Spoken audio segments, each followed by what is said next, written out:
Hi, everyone. Welcome, welcome. We've got an important conversation today. As you know, it is Mental Health Week this week, the 9th to the 15th May. And me and Carl, we've come together to bring you this amazing conversation. Carl is going to talk about, digital media and how it affects you. And I will be talking about parts to do with how that can affect us in terms of our mental health. So you're going to be getting two different perspectives where we bring our expertise. Please note that this is a conversation. This is not about me. It's not about Carl. This is an open conversation so that we can create awareness. So for me, I am Eve Mapanda. I am the mental health director at Africa Healing Foundation, and I'm very passionate about mental health. I have also experienced my own mental health issues. I've overcome depression, anxiety. I still go through anxiety, as I've mentioned before, but I have found strategies that work for me to be able to cope with my anxiety and also with my depression. So for me, these conversations are important because it's not just about, for me, it's creating that awareness, but for also to let people know that you are not alone in this. And I think one of the things that we spoke about with Carl was, especially coming from Africa, it's important that we know that mental health is not a Western thing. It is a global thing. It's a global concern. And it's time that we start really talking about it, but not talking about it in a sense of sitting in that situation, but how can we start moving forward from this? So welcome everyone. Carl, can you please give a quick introduction before we get into the conversation? Awesome. Really lovely to be here. Hello, everybody. And my name is Carl Leroy, and I have a background in mentoring young offenders and children who were going through the care system. And I've dabbled in coaching. And what really fascinates me is the link between mental health and social media, and how there's links between, children being depressed and their social media consumption. There's links there. So I developed a digital detox experience that is designed to have, anybody, doesn't have to be a young person, but it can be parents, all demographics. If anyone's just feeling they need to let go of social media with support, come and do the digital detox experience and experience for yourself just how powerful having a focused time offline can be, and how it can really, really help family dynamics, shift perspectives, and really can be an extension of self-care. So that it depends on what you want to get out of having a digital detox experience. It's about facilitating that for people with the objective to improve their overall mental well-being. And I think mental well-being is a very important choice of words as well, because although mental health is rife on the planet at the moment, it seems to be in every demographic going up. The levels of mental health are soaring.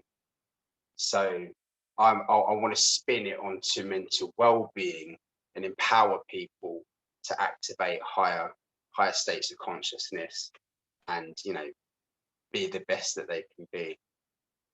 That makes sense.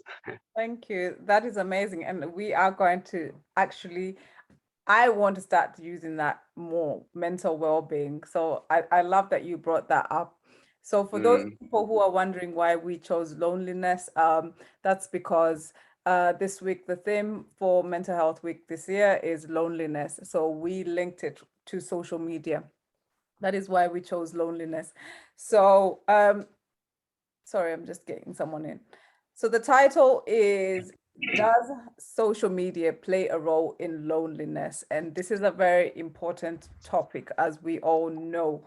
And, for those of you who don't know, at Africa Healing Foundation, we've got a mental health campaign that is called Mind Plug. Please go on our page, have a look at, the things that we're doing in regards to mental health and the work that we're doing at Africa Healing Foundation to spread mental health awareness, or rather mental well-being awareness. Welcome, Mel, welcome. We were just starting the conversation. So in terms of, you, Carl, you've got the experience in regards to working with people when it comes to social media, getting people to step away from social media. What have you found? Do you know what? I'm always learning. I still feel I'm at the very beginning of my game, learning about all this stuff. And, for years, I remember going as a kid, I'd not be interested in computers back in the, when they were coming out and stuff, and kids were online and my brothers were online, and I just couldn't be bothered with it. I'd rather do a handstand. So just seeing the shift, since social media is really come into play over the last kind of 15 years, and what not only the risks in terms of online grooming, county lines, all that kind of stuff, but it's just the way that social media can really manipulate our perspectives. And I watched The Social Dilemma, and I was just kind of, which I is on Netflix, funny enough, and I would suggest everyone to kind of have a look at that. And it just is quite alarming just how detrimental being online can be to our mental health. And again, it's not the medium, it's how it's used, because I'm not against technology. I think technology is amazing. But there has to be a balance. And I think Russell Brand said, social media is like a superimposed layer of reality that has been prescribed to us. And for us to all just kind of get on with, in a sense. And I think that's right. There's nothing beats being face to face. But, I find the more we're online, it's just not it can not necessarily be as authentic as being, with a real person. It's like a representation of us, like looking in the mirror. You're not what's in the mirror, you're here. That's a representation of you. So it's an interesting concept. But I think what brought me to this point was seeing how many kids would be triggered. I was working with, were triggered as soon as they got, being online, and they'd come off and they'd play up, and talking to them about their social media consumption. The thread that was going through some of these children was they didn't feel good enough. They felt like they were comparing themselves to other people. And with the social media, the reality TV, when that will come into play, it really has shifted a lot of things for people. And that makes sense. I can look at young people now and thank God I'm not growing up with YouTube and things like that. I'm glad we kind of missed it. Do you know what I mean? Because it's hard. The responsibility of having to show up, and it's hard for kids these days, I think. So yeah, I guess I went into families, did some work for some siblings, and said to them, look, get rid of social media completely. No TV, literally go cold turkey. This is what we're going to do. Do you want to do it? And they all said, yeah, let's do it. And within 5 days, the split, the 360 in the house was incredible. And the parents were just like, I can't believe this. So I know that if you take away the stimulants and the mind candy, do a little bit of self-care, inner work, mindfulness, whatever you want to do, but get back to yourself, a lot of mental health issues do subside. Okay. So I love that you said that. And one of the things that we've chosen to do at Africa Healing Foundation this week actually is, the theme is loneliness, but our focus is men. And, this is coming on to you, Mel. Actually, we're having an event on Saturday in Zimbabwe for men. And what we've seen is, especially when it comes to social media, men are struggling. They don't know how to talk. And I feel like, with social media is you see someone else's world and you feel alone. And just coming on to you, Mel, I know you were a bit late. Yeah. Yes, Sorry, I had difficulty getting on, so I came through thank you so the much. event. I came through the event Bright link instead. It just wouldn't let me on. But thank you for allowing me to come on. No, thank you. Just introduce yourself around, because Mel, first of all, Men Against Mountains. She's doing amazing work. Mel, just tell us briefly about Men Against Mountains, the work that you do, and just following on from what Carl was saying, what your thoughts are, and your experience working with men. Yeah, I started Men Against Mountains a couple of years ago to help men link and connect with other like-minded men. We form connections through talking on social media, via social media, by men sharing their stories to help other men not feel so alone. So we've made like thousands of connections through social media. So it has a real positive effect on these men. But I would say that if that is the only social interaction those people are getting, whether it's a man or a woman, social media can actually make you feel quite lonely.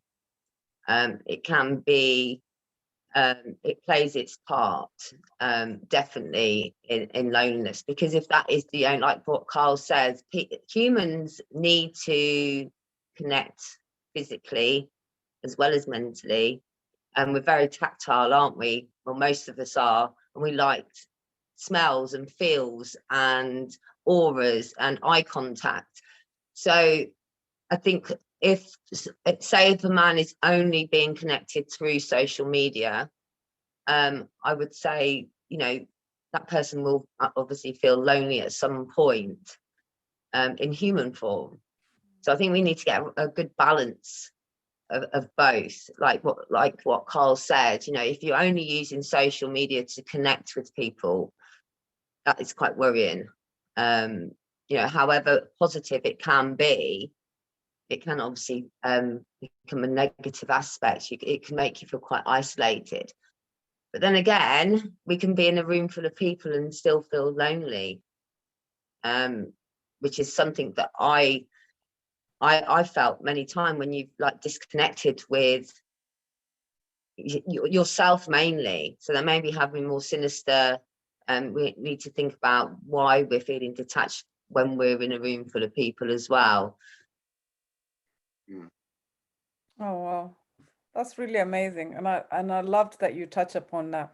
And I just wanted to know from you, Mel, before we carry on, in terms of, because sometimes on social media, you see, especially with the men, they will post something. I've seen this a few times where they'll post something that this is how they're feeling, and then they go quiet, and then all of a sudden you hear there's been they've died by suicide. In terms of when we look at posts, what is it that we are looking out for? I mean, it's hard to because you don't know what someone is feeling, because social media is fake. People show you what they want you to see.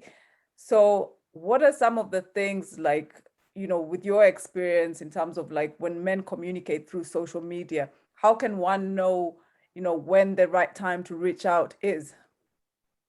It's really hard because a lot of men joke their way out of being okay. They use a lot of humor. They'll use a lot of banter to cover up and mask in how they really feel. So as you said, Eve, it is a highlight reel. We're putting our best bits up there.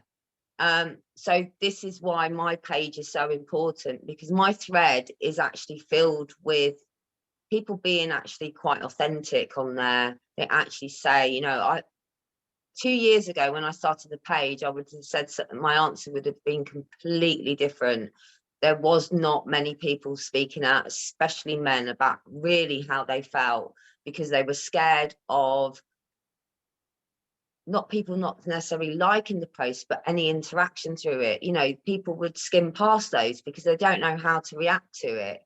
And I think we've come a long way since that time, and within 2 years of, you know, when someone actually is putting, especially a man now, I don't feel too good today, I'm having a really rough day. You see the comment section is full. So people, you know, I think it's about opening up and being authentic. And the more we can talk about how we really feel online, the more it allows other people to open up and allow them, gives them also almost permission to speak and say how they really feel. So there's more authenticity coming through now. Okay, there is part of social media that I find very false, and that's mainly, to be honest with you, Eve, on my personal account.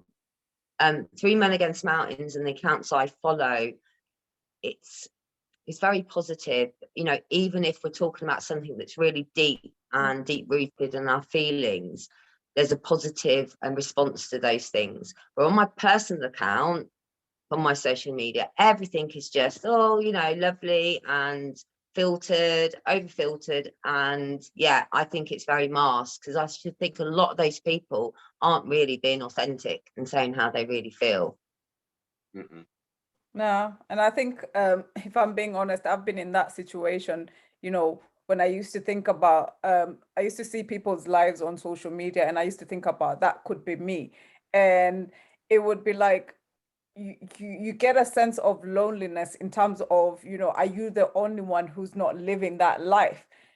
Until I got really comfortable with myself to know that, you know, I'm actually where I need to be. And I felt that for me, social media became toxic in a way where I had to now start training myself in regards to what am I actually going on social media for. I've got a business, you know, we've got a foundation. So for me, I am very intentional in terms of how I use social media. And if there's anything that I feel is not aligned to who I am, I will take it out, because that for me is important to protect my own mental health. And before we carry on, if anyone has anything, this is a conversation. If you have anything that you want to add, something that you've had or something that's resonated with you that you wanted to share, because we're here to have a conversation, we're here to create awareness, please put your hand up and we'll get you on to speak. So Carl, just hearing from you as a man, what are your own personal experiences from just social media, and have you been in a position where you have felt, you know, that loneliness when you've kind of gone on social media and you've seen this world that you're not a part of? Yeah, to put it in a word, absolutely. I think I can be quite cut and dry. So as you know, I can just delete it and I wouldn't care, you know. But there's, speaking of kids, I will go back to a question. Just wanted to say that there's studies done where kids would rather have self-harm or have pain inflicted on them than lose their device. That's crazy, right? But going back to yeah, I sometimes feel triggered online, and when you go online, some days you're just not wanting to show up and deal with it, because even seeing everyone else, now everyone seems to be a coach, and there's nothing wrong with that, it's great. But someone will be telling their story, you know, they're getting £25,000 every month in leads, this is how you do it. And everyone's like, yes, my way's best. And sometimes you think, for fuck's sake. Do you know what I mean? And other days you're like, yeah, it really inspires you. And other times you're like, oh, for God's sake, not another one. And it can just get a bit too much. And that can bring on loneliness or fears of or feelings of inadequacy. Am I good enough? And I think years ago when we watched television, we was watching, I was mesmerized by the TV. I was like, how the hell do they get in there? I had this, I used to look behind the TV. I was like, you know, hello. It's crazy. But everyone has now got their own reality show and they're the star of their own world. So it's very, it's enticing, isn't it? And it's easy because of the dopamine and cortisol levels that get created or released when you get them likes or whatever. It's easy to get wrapped up in it and not be able to regulate yourself. And I think that with other addictions, alcohol, sex, porn, food, whatever it is, most of them, drugs, there's age limits on it, and but there isn't with kids. And you've got young people, as young as 4, 3 on iPhones, and it's like they're hypnotized and they don't communicate properly. And I think that's a real worry. I know I drifted off, sorry, because you was asking me about my own personal see, I'll flip it out there. But yeah, no, I will talk about that in a minute. But yeah, I do, when I get triggered online, I have to just kind of completely cut off from it. And I feel so good going into nature. And it's like, that was how it used to be. And in the 90s, it will be, I'll call you at 9 o'clock and we'd have to trape along a football pitch to get to the phone box. And I actually miss that because people actually made an effort. And it's interesting because I can delete my social media for 3 months. And do you think anyone will fucking call me? No one cares. So it's like, you'll be pushed, someone cares when they text you or they call you and see how you are. And it's just easy just to send a text or to see them online, but they're not really showing up. And I think it's important to meet and have them real connections. And I think it's now easier to hide behind a screen. And, we're now, it's when the pandemic happened, and is happening, people were put online more than ever. And that brought up its own issues for people, but it's like it's now just easier to wear your pajamas and show up for work and not really have to meet. But I think that authentic connection, as Mel was saying, we really do need to get together and be able to physically communicate, because there's energetics at play here that we just don't get from screens. And so, yeah, going back to your original question, that kind of bothers me. I think it's great. I think social media is amazing. I think it's really, really good when it's used for good. But I just think there's a lot of desensitized kids out there who don't know what it's like to be offline. And that's a problem, I think, anyway. Oh, I love that. And it's funny that you say that, because we went to a party the other day and, it showed me like how children nowadays don't know how to communicate with each other, like to go there and actually make friends with each other and actually start a conversation is so difficult for them. And they'll be glued on their phones. Yeah. They wouldn't even know what to say to each other. So it's quite a worry, because it makes me think, how is the world going to be and how are people going to it's like an inversion, isn't it? Sorry, Mel, I was trying to say, sorry, Eve, I was trying to say it's like a mass social experiment. And when you've got kids at a party, they're missing the moment because they're too busy trying to capture the moment. They're not in the moment. They're too busy to try to show people, video record or whatever, but they're missing the moment and the connection with the people around them because they're too busy trying to capture it online. No, that is so true. No, thank you for sharing that. Does anyone have anything they would like to add before we get Mel on? We'd like to hear from one of the men around here, other than Carl. So please feel free to unmute yourself and join in the conversation. So Mel, in terms of I'm just curious to know what inspired you? Why Men Against Mountains? How did the name come up? Mainly from my love of mountains and how I feel when I'm out in nature, and how, like, even just what Carl said, how we connect when, see, a lot of men need to be active when they talk, when they openly start talking. So the whole point was actually to get men climbing a mountain in reality, as well as obviously, the ups and downs of what the mountains mean when we climb them. There's always peaks and troughs in life. So, our mental health will always be compromised at some point, every single person. And I think, as I said, men find it difficult to start that conversation. It's getting a lot better though. You know, more men are speaking out. I'm finding a huge shift in that now, which is through people like myself, but also the pages that I've also connected with, and it's had this massive domino effect.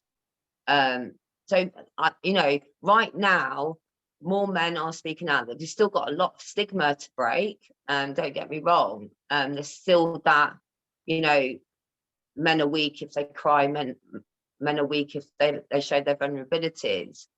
But as I said, my feed is filled with that connect. You know, people are connecting through social media. But personally, when I've felt lonely myself through social media was when I became a single parent. When my marriage broke down, it was a 20-year marriage, and I remember I didn't have social media when my children were very little, and I went on Facebook and I started connecting with people that all over the world that I obviously knew. But I remember things like bank holidays and summer holidays and being a single parent when my people were off in families doing their thing. And I, you know, those were the times where I actually felt quite isolated and alone myself, because I was just seeing all these people going, and I'm sure there've been other people that were feeling like me that weren't posting themselves, that were alone. But all I was seeing was families. They're off doing their thing. They're all together being happy. And I'm alone with my two children, or they're with their dad and I'm all on my own. And it always became more noticeable over like things like bank holidays and holidays and things like that. Christmases, you know, those were the times where I really noticed. And I'm sure people, you know, on social media, when it becomes Christmas and they haven't got close family, or they're you know, they're not in touch with, or things have happened through their family, you know, those are the times when people are going to feel more lonely, I would say. And it magnifies it, doesn't it? Yeah, and I totally agree with you. I remember feeling like when I became a single mom, I remember feeling the exact same feelings what you've just spoken about, in terms of, you know, social media was the place where I'd spend my time, but then it was, you know, the reality for me was I was looking at other people's lives, but then my own life was, at the time, was really bad. And it really triggered me in a sense where I didn't know what was real and what was fake anymore. It's sort of like you start to think that is the life that you're supposed to live, what we see on social media. And for me, that created more loneliness. It created more heartache for me, because I was feeling something in me that was a feeling of inadequacy, and was a feeling of it. To be honest, even at that time, it really made my thoughts worse around, you know, suicide. It also made my depression worse. So it's almost as though there's two sides to this. There's that, you know, where what social media can give you, that instant gratification of having to feel that something, like what Carl said, you know, when you get a like or something like that. But then on the other hand, when we really think about it, is the negative effect of the situation that you are in, and how it can make things worse for how you're already feeling. And it's even something that's just triggered me now, in terms of remembering the place I was at. And I'm just thinking about people who are actually going through that, people who are actually struggling with their mental health and their social media. I mean, for me, I had anxiety and depression, and I couldn't even go out. I used to have, like, the curtains were closed. I never wanted to socialize with anyone. So you can imagine, so social media was my friend. But then it was also making me worse, because now I got used to life online, that my communication skills were not there. I couldn't be bothered to go out. So I think in terms of when it comes to social media, I think I'm at a place where I can use it and I know what I'm doing. I'm being strategic. I'm in and out. I do what I need to do and I'm out of it because I've already realized. And I think when you're self-aware, you know, because we're all human. We get triggered by certain things. Anyone who says that they don't, they're lying. And it's important we know exactly what we are there for. You've got your hand raised. Is it Jasfeth? Is that how you say it? Yeah. It's Jafet. Jafet. Jasfeth. Okay. Yeah, Hi, yeah. welcome. Thank you. Your conversation is very interesting. I'm a bit in the dark. I'm at work. I'm on my night shift. Okay. I'm, I'm, Where are you? Are I'm you in Kenya? yes, I'm in Kenya. Ah, welcome. Yes. This issue on social media and loneliness. I have an experience I would like to share. Mm. Uh, First of all, I'm a recovering addict. I'm 4 years sober now, and Congratulations. thank you. And my journey started in rehab. So whoever is familiar with Kenya, mostly, I don't know about other countries, but here 90% of admissions are involuntary, and I happened to be an involuntary admission.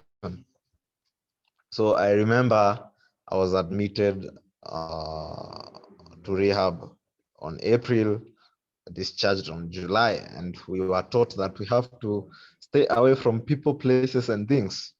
So I had to cut off my friends who most of them were using.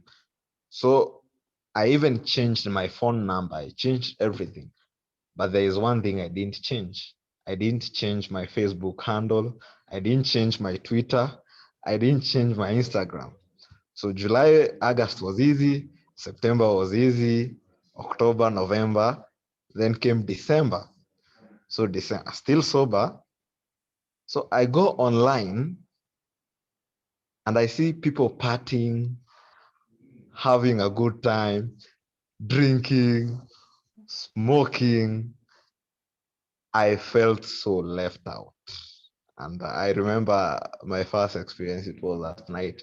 I really cried in my room, and I was like, is it really worth it to stay sober? I felt like I had given up life for sobriety. And right now, when you're having that conversation, when you're saying social media being a trigger, is when it has clicked that day, if I hadn't logged into my socials, I wouldn't have cried. I wouldn't have felt lonely. I wouldn't have felt left out. But I was lucky after that, I was able to talk to a counselor and a sponsor who, calmed me down.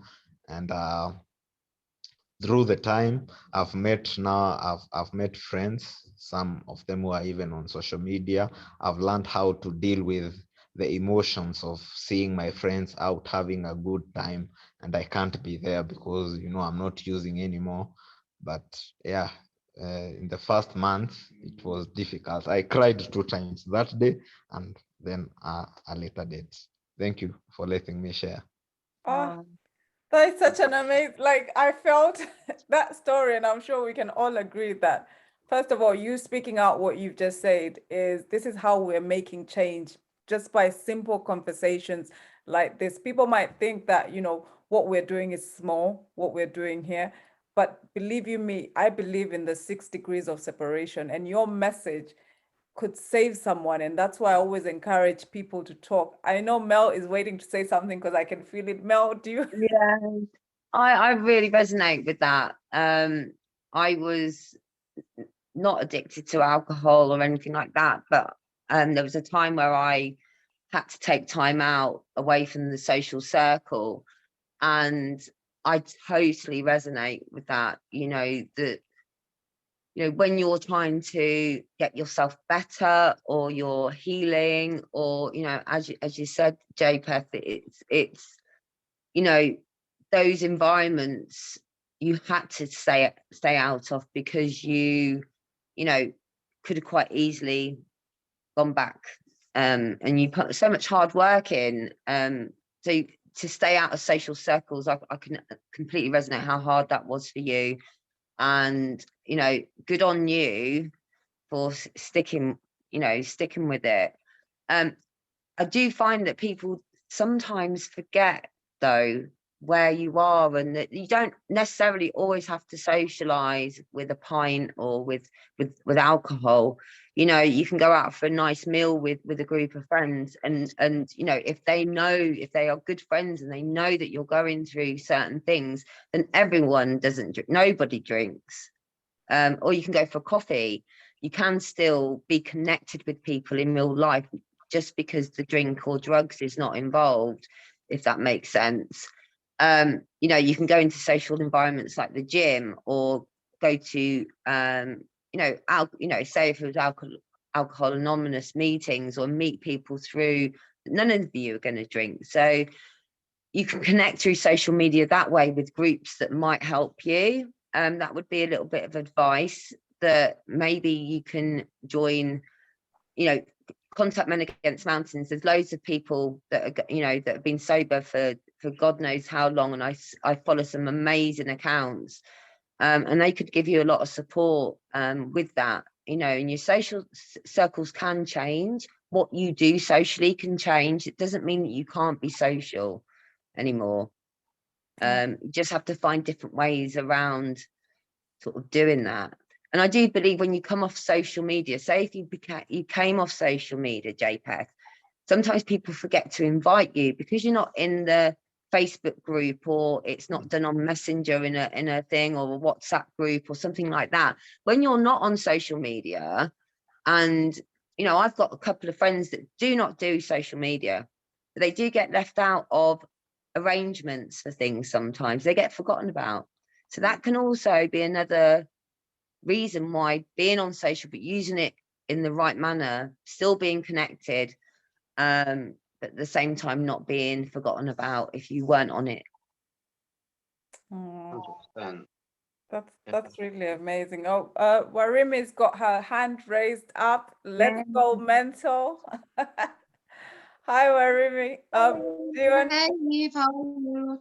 I'm okay. Do you want to give a quick intro and let us know what you want to say? Yes, please. First, allow me not to turn on my camera. You know, it's 9:45 here, 10 p.m. So we're already in our PJs. Fine. Yeah, so my name is Warieme Karinge. I'm the founder and CEO of Let's Go Mental Kenya. It's a community-based organization which I set up to create mental health awareness. Now, I set up this organization because I am a person with lived experience. I suffer from bipolar 2, depression, and anxiety disorder. So I am happy to be here. Thanks, Eve, for the invite. I actually met Eve, I think like maybe a month ago, online, where we reached out and we found that we are so passionate about the same things, and we're in tune with so many things. And it was quite exciting, and I'm looking forward to continue working with you. So, okay, I know you were talking about men and loneliness for this session, but then I just thought I should just chime in on my own and my experience with the social media. So as I mentioned with Let's Go Mental, I am very active on social media because that's the main platform that I use to create awareness. So of course, this I have to be online constantly looking for content, trying to recreate content, trying to, you know, basically I have to be constantly online, just trying to create now my own content, which initially was okay for me, but then especially this year has been very difficult for me health-wise. I've been in and out of hospital due to my mental health. And so I found like, so in February, I completely cut off. I just went on a blackout completely. I couldn't deal with it. And the reason that got me into this state was because I follow quite a number of mental health advocates who are also influencers, and you can see their life, and they're all dressed up, and they're going for photo shoots, and they are traveling to I don't know which county or which country, you know. And then I was looking at myself and I'm like, what's wrong with me? I know these people have these conditions. How come they're able to live their life normally and I'm not able to? What's wrong with me? You know, Eve, I've mentioned to you that I have not been able to hold a job. I have not been able to run a business because of the severity of my condition. So you can imagine me having to be online and I'm just seeing people just doing these amazing things and people who I know have the same conditions. So I went on a total media blackout. And I got back in February, end of February, but I had to because of the organization. I'm still not fully back because I still feel quite overwhelmed sometimes. You know, there's just so much going on there and I just feel I can't deal with this. So yes, for sure, it has had extremely negative effects on me, even feeling lonely, you know. I live alone, I'm not married, and like someone mentioned about holidays also become very hard because you're just seeing people with their families. People are just all over the place and they're posting photos and all I'm doing is I'm just in the house with my cat, you know. So yeah, so I've so far I can say I've been able to find the balance of, since I went offline and then I came back online, I seem to have that balance of knowing when to, I'm going in, this is what I'm going to do and I'm out, or am I going in for pleasure purposes, for how long, and then I'm out. So yeah, so that has been my experience basically with social media and loneliness. Oh, wow. Thank you for sharing. And I'm gonna just give it to Carl because Carl has similar experiences in regards. I don't know, Carl, do you want to, because I know some of that has really resonated with you in terms of like, you know, business wise. So do you want to share your, it's up to you if you want to share, like, I know you've shared with me, but I don't know if you want to share. So which bit did you want me to share? Sorry. Just in terms of like business or what you had said before in regards to seeing other coaches and just Yes. sometimes the focus not being there. Yeah, so I think that what happened was a few days ago, a few of us got together from around the world who were digital detox mentors or coaches or just people who were, you know, like what we're having a discussion on the pitfalls of being online. And thank you guys for sharing your stories. I think it's amazing. And I think the thing that's coming through a lot is the feelings that we're not good enough. And, you know, I think the more we're able to take ourselves offline and reconnect with ourselves, the more empowered we become. And I think that when we're online, the system's built to speed us up. You know, so we're constantly on the go. We're constantly looking for things. And the lady before, Warami, I think her name was, mentioned that she, you know, found content and she was, you know, her business was online and that she felt, you know, depleted after. And I think when you've got people that are online for their work constantly, that can definitely have a detrimental effect on how they are when they're offline, spending time with their families, if they have families, or even if they're just being alone. And I think that if it's, you know, whether it's TV or social media, we're constantly wanting to be busy to stop ourselves from just being, because we're scared of what emotions are going to be triggered or what we're going to start to think about. I think, you know, people need to become aware that we're not our thoughts, with a space between our thoughts. And so one of the techniques that I've used on myself and have shared with other people is just to, when you're going through that state of anxiety, is just to sit with it and not judge it. So, you know, even a few days ago, I went online, and I can take weeks offline, and I went online and I just, because I was scrolling, I couldn't concentrate.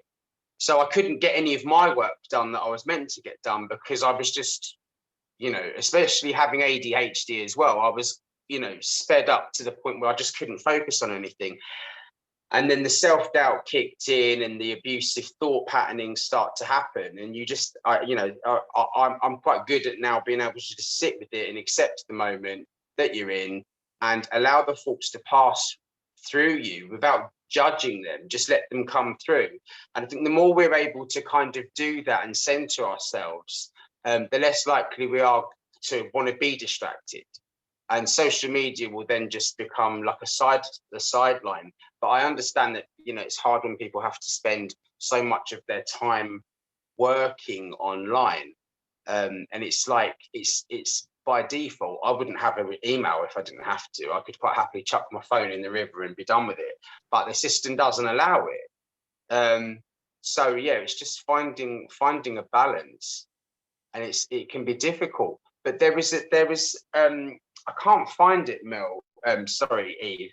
And there was a saying. I'll try and find it while you're talking. But it's like, if you come home to an empty house, sit down, have a cup of tea on the sofa, you know, it's up to the individual whether you see that as freedom or loneliness. You know. I like that. And yeah, it's perception, isn't it? Yeah. Yeah, it's how we think of it, and I think that there's a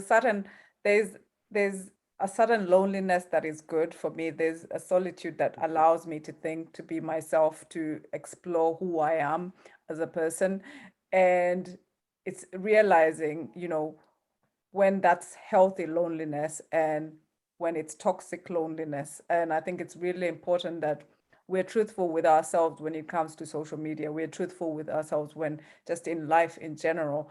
So as we start to wrap up, I just kind of want to hear from everyone, like, you know, what your take was, what was the moment that really stood out. I mean, for me, you know, Jasper's story really touched me, and please do keep in touch.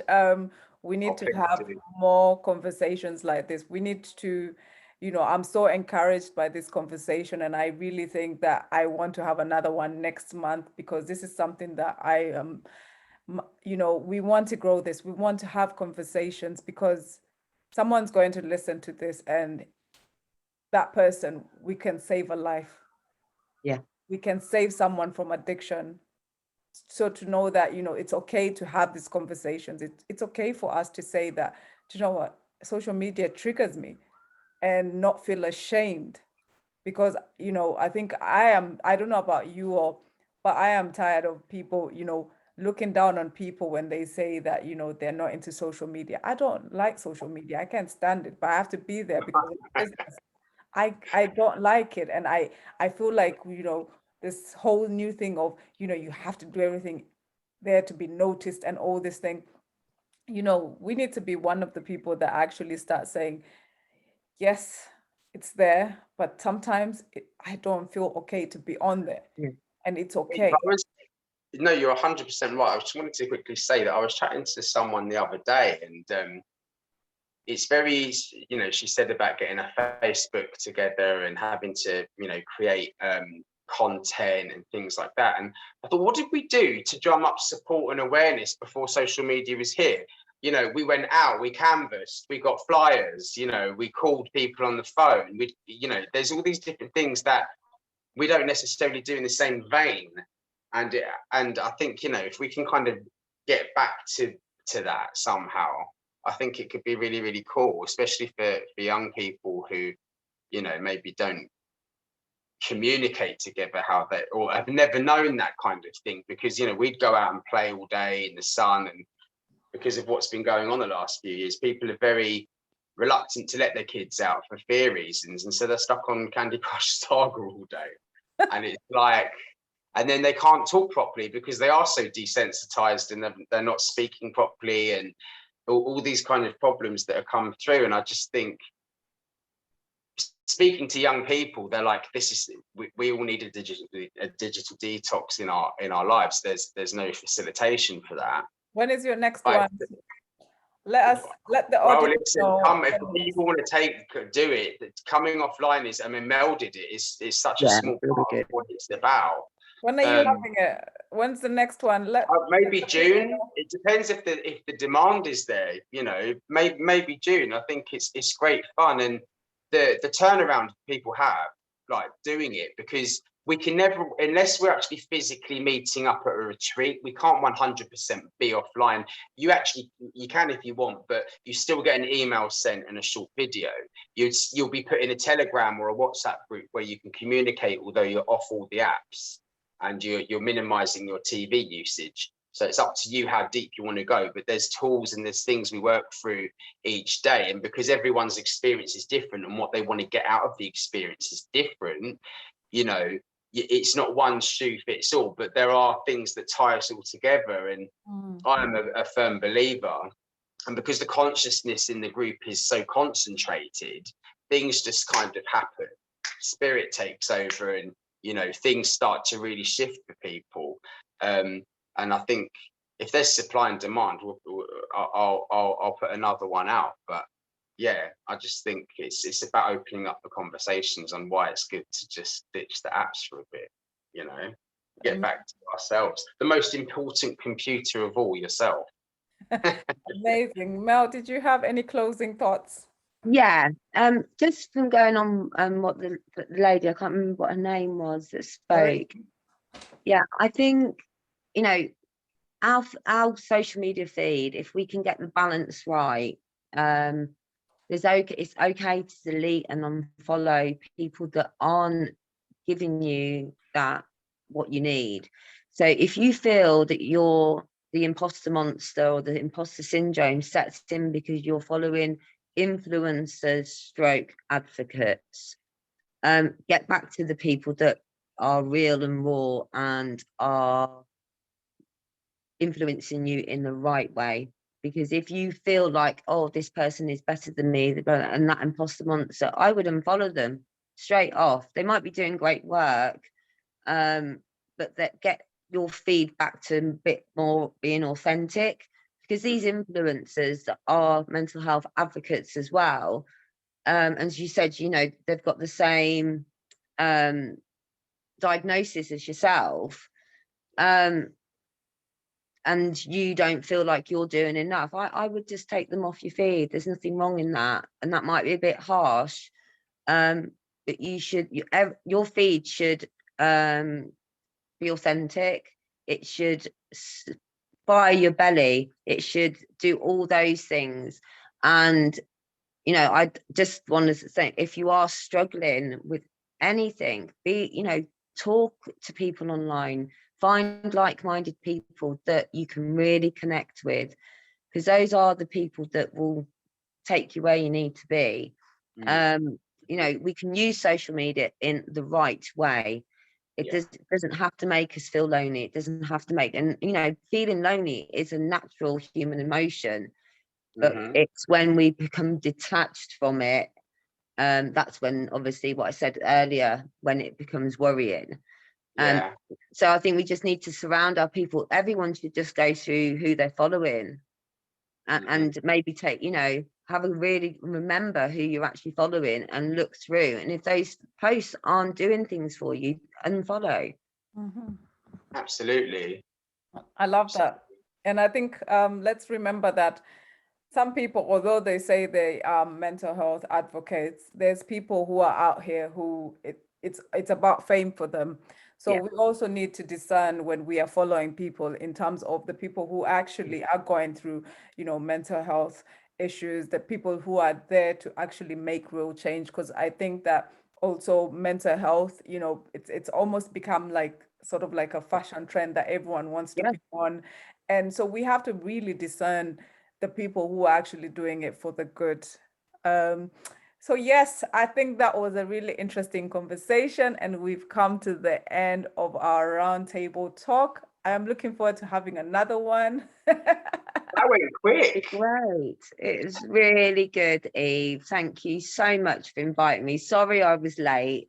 Sorry I can't, I'm a tech phobe. This is the thing, I'm completely tech phobe. I was like, how am I going to get on? But thank you so much. And yes, let's do some more. We can do different topics. It's a great idea. Much thanks to you. Thank you, Fiona. Thank you, Arimi. Thank you, Gary. Thank you, Pule. Thank you, Jasper, for your story. Thank you, Sylvia. Thank you, Carl, again. Thank you, Mel. Have a lovely evening, everyone, and bye. Bye. Thank you.